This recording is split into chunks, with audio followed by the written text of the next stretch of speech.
Dorothy's stepfather secretly moved his daughter and her family into Dorothy's apartment, dumping her belongings in the garage. When she confronted him, he just shrugged and said, "She deserves this apartment more than you."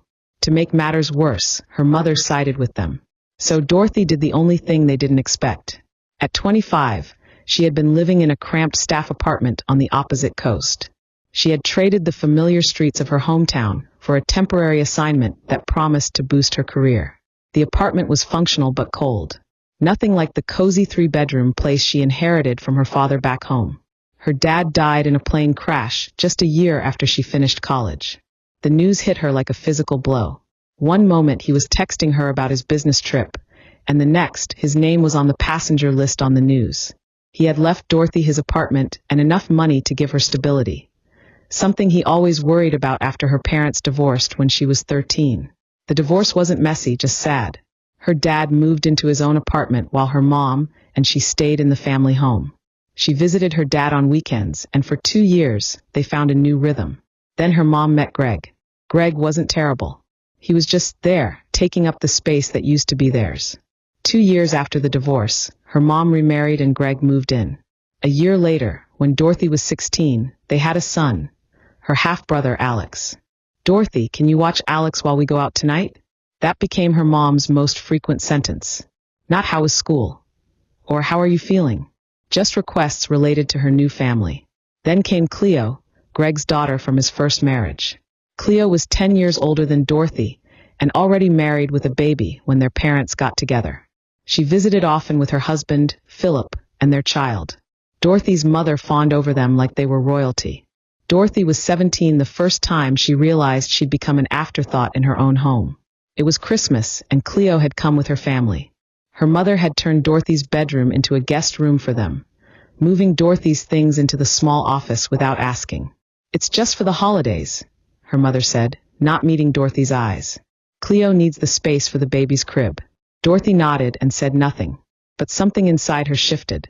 When she turned 18 and left for college, paid for by her dad, not her mom and Greg, she rarely came home except for her mom's birthday. Her dad's apartment became her real home during school breaks, and his mother, her grandmother Linda, became her rock. After her father died, she and Linda became even closer. Dorothy moved into her dad's apartment permanently and tried to rebuild her relationship with her mom. She visited sometimes and got to know Alex, who was growing into a curious and energetic boy. But the sting remained every time Cleo visited with her growing family, now with 2 children, and stayed in Dorothy's old room. Her mom still lit up around them in a way she never did with her. 6 months ago, Dorothy got the assignment that took her across the country. Before leaving, her mom offered to help rent out the apartment. "It could bring in some extra money while you're gone," she said over coffee. "No thanks," Dorothy replied firmly. "I don't want strangers living there." Her mom pressed her lips together but nodded. "Well, I'll keep an eye on it for you. I still have the spare key you gave me last year." Life in the staff housing was lonely but manageable. Dorothy called Grandma Linda weekly, and they talked about everything and nothing. Last Thursday's call changed everything. "Dorothy," Linda's voice sounded different, tighter, hesitant.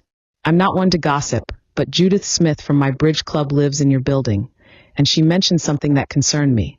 Dorothy's stomach tightened. "What about my apartment?" There was a pause.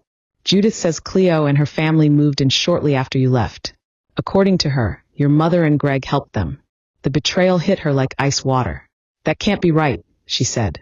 But even as the words left her mouth, Dorothy knew it was exactly the kind of thing her mom would do. "I'm sorry, sweetheart. I thought you should know." After hanging up, Dorothy immediately called her mother, trying to keep her voice casual. "Hey, Mom. Just checking in.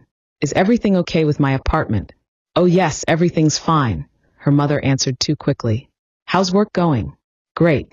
Actually, I have an old college friend who needs a place to stay. I told her she might be able to use my apartment. She'll stop by to get the key from you." The panic in her mother's voice was immediate. "Oh, Dorothy, I don't think that's a good idea. You always said you didn't want strangers in your place. Something might get damaged, and you're so particular about your things." "Mom," Dorothy cut her off, her patience snapping. "I know Cleo and her family are living in my apartment." The silence on the other end confirmed everything. "Yes, it's true," her mother finally said with a sigh. but they had nowhere else to go. Their landlord sold their building, and with the housing market. You did this behind my back, Dorothy interrupted. You knew I didn't want anyone staying there. Cleo isn't anyone, her mom snapped. She's family. She's Greg's daughter. She's nothing to me. Don't be childish, Dorothy. This is temporary. You're not even using the apartment right now. I want them out today. And I want you to give my spare key to Grandma. Her mother's voice hardened. Cleo will stay as long as she needs to. You don't need the apartment right now anyway. It's my apartment, Mom. I have to go, her mother said coldly and hung up. Dorothy called back immediately, but her mom didn't answer. She tried Cleo's number, straight to voicemail. She paced her tiny staff apartment, rage building with each step. 6 months of paying utilities on an apartment she wasn't using, only to find out her mother had moved her stepfamily in behind her back. She picked up her phone again and called her boss. Nathan, it's Dorothy. I need to request a transfer back to the home office. It's a family emergency. Nathan didn't ask questions. Dorothy had proven herself valuable, and when she said she needed to go home, he approved it within the hour. The flight home felt endless. Every minute that ticked by fueled Dorothy's anger. By the time the plane landed, she had rehearsed a dozen different confrontations in her head, none of them ending well.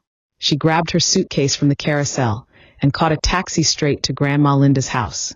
Her grandmother's face lit up when she opened the door, but concern quickly replaced her smile.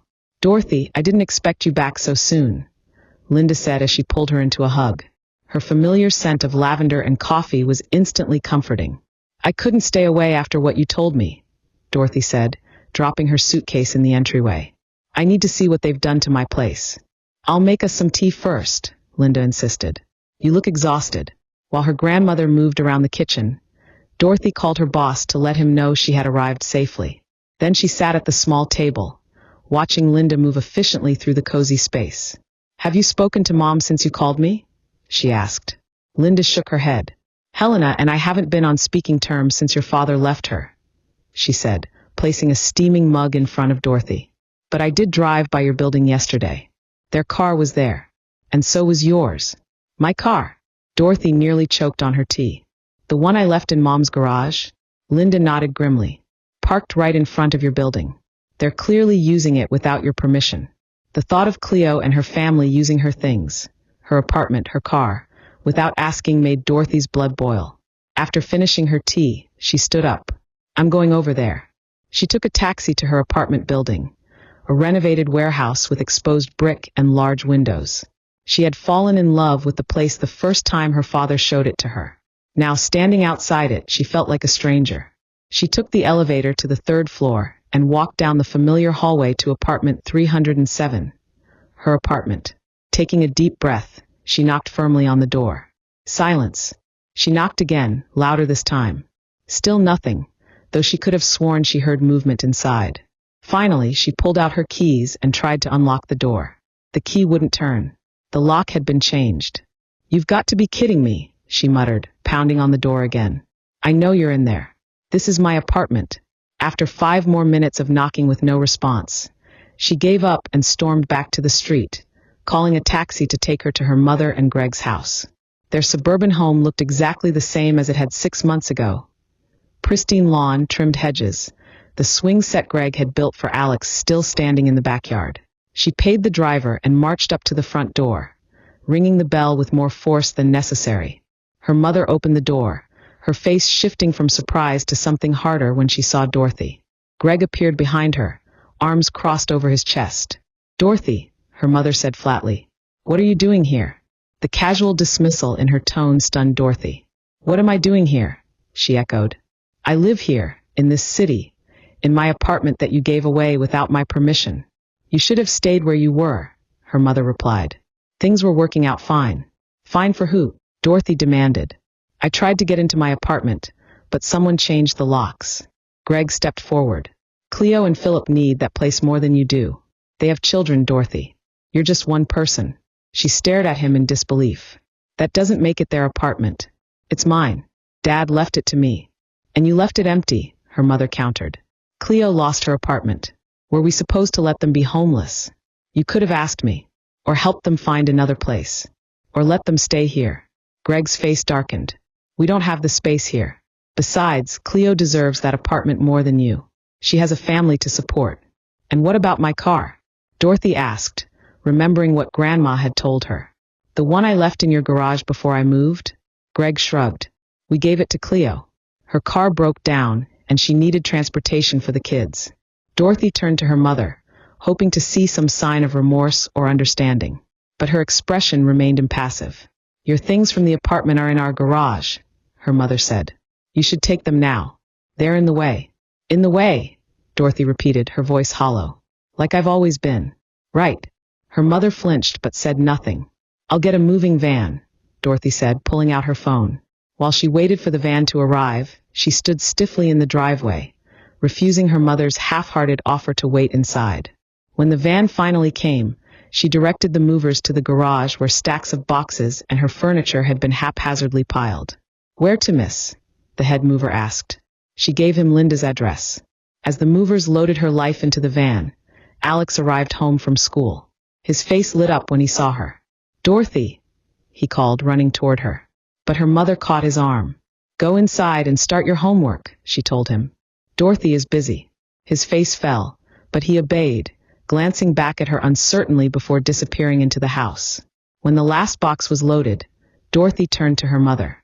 What are you going to do when I take my apartment back? She asked. Because I will. Don't make trouble, Dorothy, her mother warned. Cleo has nowhere else to go right now. That's not my problem, she replied, climbing into the passenger seat of the moving van. As they drove away, she caught a glimpse of her mother watching from the doorway, her expression unreadable. At Linda's house, they unloaded everything into the garage. When the movers left, Linda put an arm around her shoulders. What now? She asked quietly. Dorothy looked at the boxes containing everything her father had left her. All the memories and moments packed away to make room for Cleo and her family. I'll figure it out tomorrow, she said. Right now, I just need to sleep. That night, lying in the guest room, she made a decision.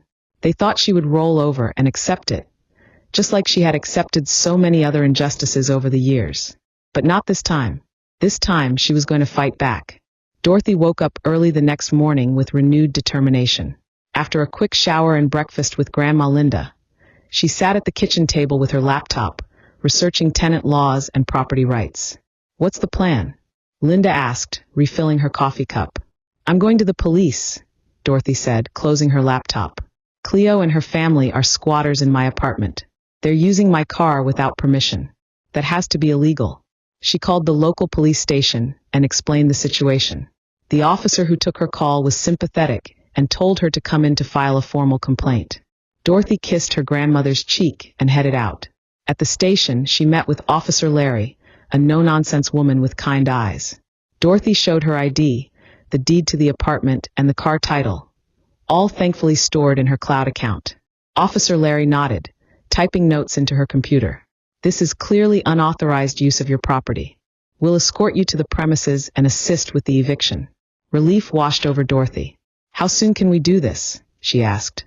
I can send officers with you today. Give me an hour to arrange it. Dorothy spent that hour calling her boss, Nathan, to update him on the situation and drinking bad coffee from the station vending machine. True to her word, Officer Larry returned with another officer, a tall man named Officer Jean. Ready? Officer Larry asked. They took separate vehicles. Dorothy rode in a taxi since her car was still in Cleo's possession. They met outside the apartment building. As they rode the elevator to the third floor, Dorothy's heart pounded in her chest. Officer Larry knocked firmly on the apartment door. Police, please open the door. After a long moment, they heard shuffling inside. Then a man's voice, Philip, Cleo's husband, called out. What's this about? Sir, please open the door, Officer Jean replied firmly. The door cracked open, and Philip's face appeared. His eyes widened when he saw Dorothy standing between the officers. What the hell, Dorothy? He snapped. Please open the door completely, sir, Officer Larry instructed. Philip reluctantly swung the door wide. Behind him, Cleo stood in the living room, one child on her hip and the other peeking out from behind her legs. The apartment, Dorothy's apartment, was strewn with their belongings. Toys littered the floor. Unfamiliar furniture had replaced some of hers. The walls, once a soft gray, were now painted bright yellow. Dorothy, Cleo said coldly. You should have called first. Called. To enter my own apartment that you're living in illegally? Dorothy couldn't keep the anger from her voice. Officer Larry stepped forward. Ma'am, this apartment legally belongs to Ms. Dorothy. You are occupying it without her authorization. Cleo's face flushed. Her mother gave us permission. We have nowhere else to go. We have children. She bounced the toddler on her hip for emphasis. That's not legally sufficient, Officer Jean explained. Only the property owner can grant permanent residence permission. This is ridiculous, Philip interjected. We've been living here for months. We've made improvements. Improvements I never asked for or approved, Dorothy said, glaring at the garish yellow walls. Officer Larry addressed Cleo and Philip firmly. You need to vacate these premises immediately. Ms. Dorothy is the legal owner and has not consented to your residence here. What about our stuff? Cleo demanded. We can't just leave everything. You can pack essential items now, Officer Jean said, and arrange to remove the rest within 24 hours. Cleo's face crumpled, tears welling in her eyes. We have 2 kids. Where are we supposed to go? She turned to Dorothy. How can you do this to family? Her words lit a fire inside Dorothy. Family? You were never my family, Cleo. You were the people who took over my mother's attention, my bedroom, and now my apartment and car. You've taken enough from me. Cleo started to cry loudly, which set off both children. You're heartless. Just like your father was. Don't you dare talk about my father, Dorothy said, her voice dangerously quiet. Now get your things, get out of my apartment, and leave my car keys on the counter. Philip put his arm around Cleo. Come on, Cleo. Let's just get what we need and go to your dad's. We'll figure this out. Dorothy stood at the doorway as they packed clothes and toys into suitcases. Cleo shot her venomous looks between sobs. The officers remained inside, ensuring no damage was done to Dorothy's property. An hour later, they were ready to leave. Cleo marched past Dorothy without a word, her children trailing behind. Philip dropped the car keys on the counter with a clatter. We painted the place, fixed the leaky bathroom faucet, and replaced the broken dishwasher, he said bitterly. You're welcome. After they left, the officers asked if she wanted to press charges for unauthorized use of the vehicle. No, Dorothy said after a moment of thought. I just want my life back. They nodded and handed her some paperwork to sign, confirming she had regained possession of her property. After they left, Dorothy walked slowly through the apartment, taking in all the changes. Besides the yellow walls, they had replaced her comfortable couch with a gaudy floral one, rearranged the kitchen entirely, and turned her home office into a children's bedroom. When she entered the bathroom, she noticed something written on the mirror in red lipstick. One word. Bastard. She stared at her reflection behind the crude lettering. 6 months ago, she might have cried. She might have felt guilty for displacing Cleo and her family. But now, all she felt was a cold resolve. Dorothy grabbed a paper towel, wet it, and began wiping away the lipstick. When the mirror was clean, she walked to the living room window and looked down at the street. She watched as Philip loaded the last of their suitcases into their car. Not her car, which was still parked nearby, but another vehicle that must have belonged to her mother or Greg. Cleo sat in the passenger seat, her face red and puffy from crying.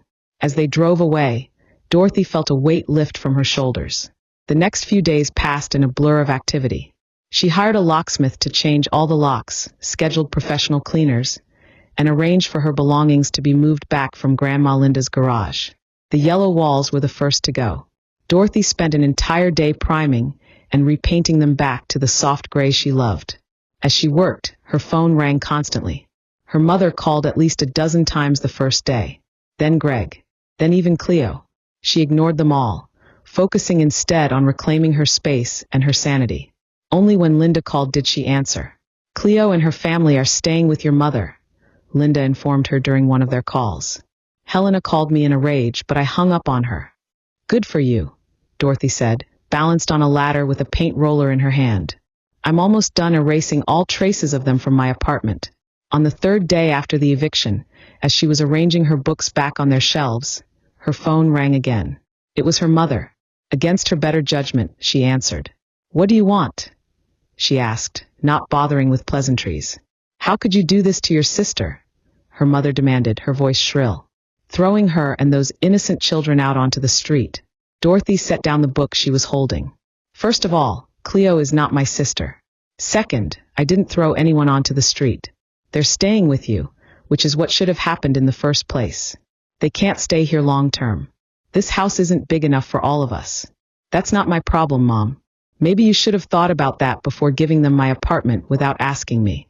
You're being selfish, her mother spat. Cleo needs that apartment more than you do. Grandma Linda is going to die soon, and then you'll inherit her house too. You could easily give your apartment to Cleo and her family. Is that what this was about? Dorothy asked, her voice barely above a whisper. You think I'm going to inherit too much, so you decided to redistribute my property without my consent. Don't be dramatic, Dorothy. We're talking about family here. No, Mom. We're talking about my property. What Dad left to me. And for the record, what Grandma decides to do with her house is her business, not yours. There was a pause before her mother spoke again, her voice suddenly soft. Look, Dorothy, maybe we got off on the wrong foot here. Why don't you come over for dinner tonight? We can discuss this like adults. Alex misses you. The mention of her little brother tugged at Dorothy's heart, but she steeled herself. The time for discussion was before you gave away my apartment and car. I'm done talking about this, Dorothy said. And I'm done with you too. The words spilled out before she could stop them. Don't call me again. Don't come to my apartment. We're finished. You don't mean that, her mother said, but her voice wavered. I do. Tell Alex I love him. And when he's older, he can reach out to me if he wants to. But you, Greg, Cleo, you're not my family anymore. Dorothy hung up before she could respond and blocked her number, along with Greg's and Cleo's. Then she sat on her newly restored couch and cried. Not for the relationships she was ending, but for the years she had spent trying to make them work. The next morning, she woke to knocking at her door. Peering through the peephole, she was surprised to see her boss, Nathan. Morning, he said when she opened the door. Thought I'd check in on you. Mind if I come in? As she brewed a fresh pot of coffee, Nathan wandered around her living room. Nice place.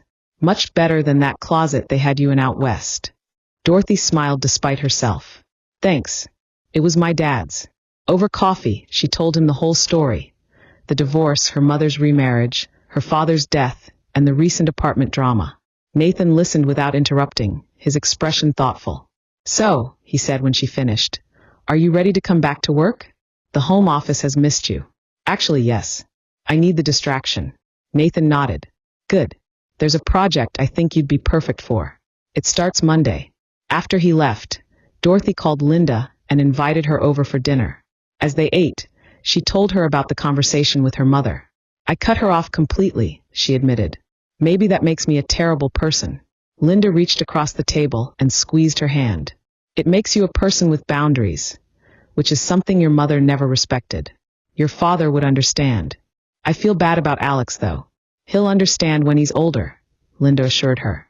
And if he doesn't, that's his choice to make. Months passed. Dorothy threw herself into work, rebuilt her apartment exactly how she wanted it, and spent weekends with Linda.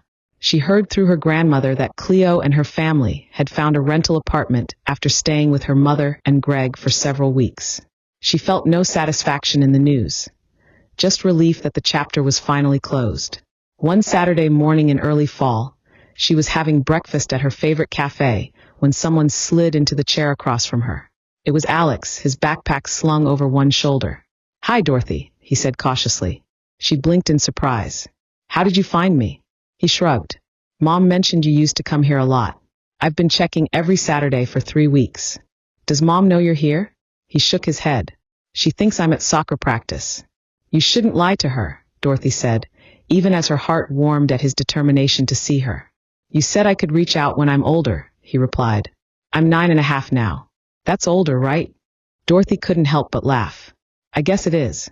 Want some hot chocolate? As they sat together, Alex chattered about school and friends. Dorothy felt something inside her begin to heal. She didn't need her mother or Greg or Cleo in her life. But maybe, just maybe, she could still be a sister to this bright-eyed boy who had sought her out despite everything. Can I come see you again next Saturday? He asked as they parted. She nodded. I'll be here. Same time, same table. As she watched him run off to catch his bus, she thought about family. Not the one you're born into or forced to accept, but the one you choose to build. Hers might be small, just Grandma Linda, little Alex, and herself. But it was real. It was enough.